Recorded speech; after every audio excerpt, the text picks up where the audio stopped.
بسم اللہ والحمد للہ والسلام علی رسول اللہ صلی اللہ علیہ وسلم۔ السلام علیکم دوستو، اگر آپ جنرلی یہ سمجھتے ہیں کہ پی ڈی ایم کی حکومت آئینی طریقے سے آئی ہے، اور اگر آپ یہ سمجھتے ہیں کہ پاکستان کی 60% سے زیادہ آبادی جو اس ٹائم پی ٹی آئی کو سپورٹ کر رہی ہے وہ سب لوگ بیوقوف ہیں، اور اگر آپ یہ سمجھتے ہیں اور جنرلی سمجھتے ہیں کہ جتنے اوورسیز پاکستانی ہیں وہ سارے احمق ہیں اور نواز شریف بیمار ہیں، اور مئی 25 کو جو کریک ڈاؤن ہوا تھا وہ بالکل ٹھیک ہوا تھا اور وہ دہشت گردوں کے خلاف ہوا تھا، اور ہمارے وزیر خزانہ اکانومی کو بہتر کرنے کے لیے آئے ہیں، اور پی ڈی ایم کی حکومت عوام کے مفاد میں کام کر رہی ہے، اور شہباز شریف بہترین ایڈمنسٹریٹر ہیں، مریم صاحبہ کے اندر لیڈرشپ کی کیپیبلٹیز ہیں اور وہ ملک کو بڑے احسن طریقے سے چلا سکتی ہیں۔ اور اگر آپ یہ سمجھتے ہیں کہ ادارے اپنا کام آئینی طریقے سے بڑے احسن انداز میں کر رہے ہیں، اور اگر آپ یہ جنرلی سمجھتے ہیں کہ عمران خان کی جو گھڑی چوری کا الزام لگایا گیا ہے وہ ایک بہت بڑا جرم ہے، جو انہوں نے گھڑی فروخت کی اپنی، وہ ایک انتہائی بڑا جرم ہے جس کے اندر ان کو ایک کڑی سے کڑی سزا ہونی چاہیے۔ اور اگر آپ یہ سمجھتے ہیں کہ ملک میں جو امن ہے وہ الیکشن کے ڈیلے سے آ سکتا ہے، اور اگر آپ یہ جنرلی سمجھتے ہیں کہ جو پی ڈی ایم کی حکومت ہے وہ تو الیکشن لڑنا چاہتی ہے لیکن پاکستان میں واقعی پیسے نہیں ہیں، اور اگر آپ یہ سمجھتے ہیں کہ پاکستان میں حالات اتنے خراب ہیں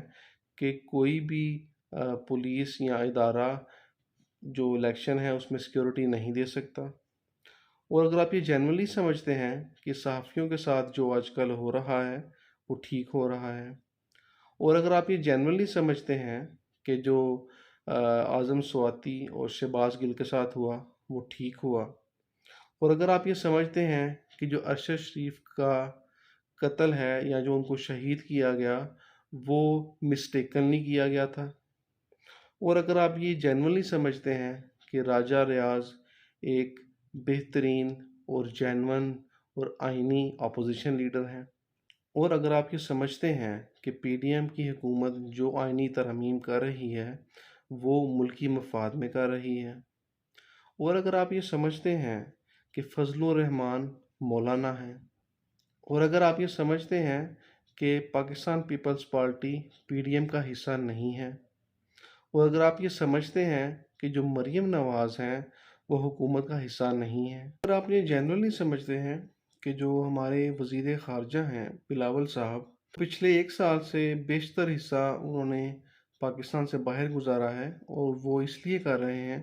تاکہ خارجہ محاذ میں پاکستان کو کامیابیاں مل سکیں، اور اگر آپ یہ جنرلی سمجھتے ہیں کہ عمران خان صاحب پہ جو حملہ ہوا تھا وہ ایک مذہبی انتہا پسند نے کیا تھا، اور اگر آپ یہ جینوئنلی سمجھتے ہیں کہ یہ جو کچھ ملک کے اندر اس ٹائم ہو رہا ہے اس سے پاکستان میں بہتری آئے گی،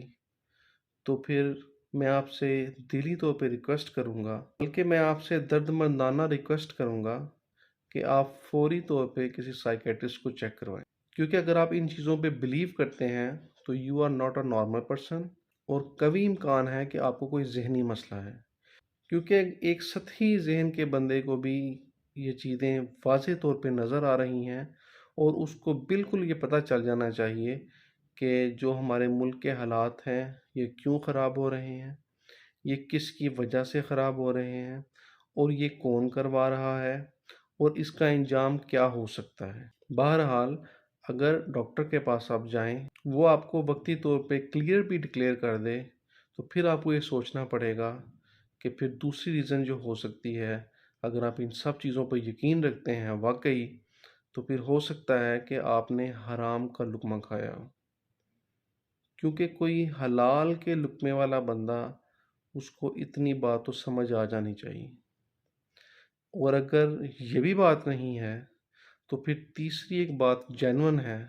اور وہ یہ کہ آپ ذہنی غلام انسان ہیں، کیونکہ ذہنی غلامی کے خول کی وجہ سے آپ کو اندھیرے میں اجالا نظر آ رہا ہے، آپ کو برائی میں اچھائی نظر آ رہی ہے، آپ کو جھوٹ میں سچ نظر آ رہا ہے، اور آپ کو سچ میں جھوٹ نظر آ رہا ہے، تو مہربانی فرما کر ان تینوں باتوں پہ غور کیجئے۔ ان تینوں میں سے کوئی نہ کوئی آپ کا ایک پرابلم ہے، اور اگر آپ اس کو سدھار لیں، اگر آپ اس کو ٹھیک کر لیں، تو امید ہے کہ آپ کو روشنی نظر آنی شروع ہو جائے گی، آپ کو برائی نظر آنی شروع ہو جائے گی، آپ کو جھوٹے اور سچے میں فرق واضح ہونا شروع ہو جائے گا۔ میری دعا ہے کہ اللہ اس قوم کو شعور عطا فرمائے، اس خواب غفلت سے جگائے، اور ہمیں سچ کا ساتھ دینے کا اور جھوٹ سے دور رہنے کی توفیق عطا فرمائے۔ السلام علیکم ورحمۃ اللہ۔